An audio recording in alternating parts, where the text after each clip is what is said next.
Fairy Tree is a simple card game where players are brave heroes dealing with different issues.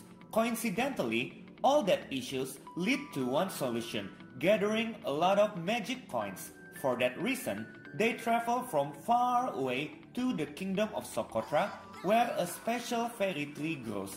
People believe that its fruits can be converted into magic coins needed to solve their problems.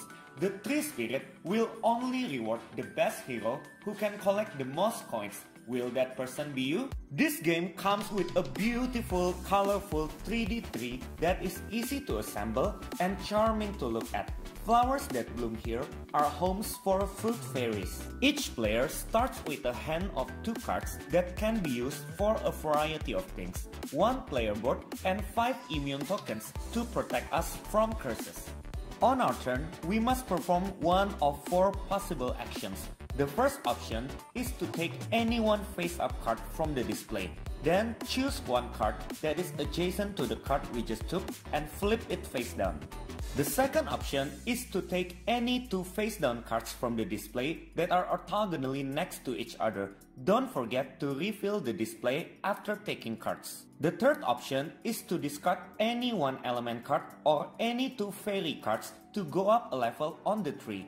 Or you can pay 5 coins to go down a level instead.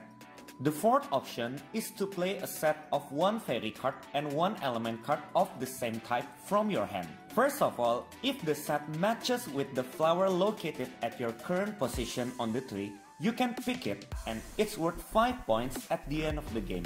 Then, compare the number written on the fairy card you just played with the one written on the location you're at.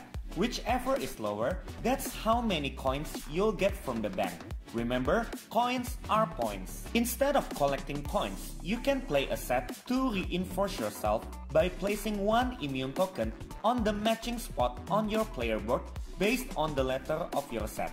Each immune token placed on your board is worth 3 points. If your set has a curse symbol on it, you can optionally take 1 curse coin and target any one player. That player must put it on the matching spot on their player board.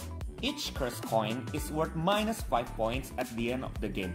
If they have immune token on the targeted spot, they are safe from the curse, but the token is then removed. You can also heal a curse later by playing a matching set. And those are 4 options you can do on your turn. Players will continue taking turns in clockwise direction until the deck and the display runs out. Now we'll proceed to final scoring. We'll get points from our coin tokens, flowers, and placed immune tokens. Then we'll lose points from cursed coins and remaining cards in our hand, unless we can make sets out of them. In the end, player with the most points will win the game and have their wishes granted by the tree spirit.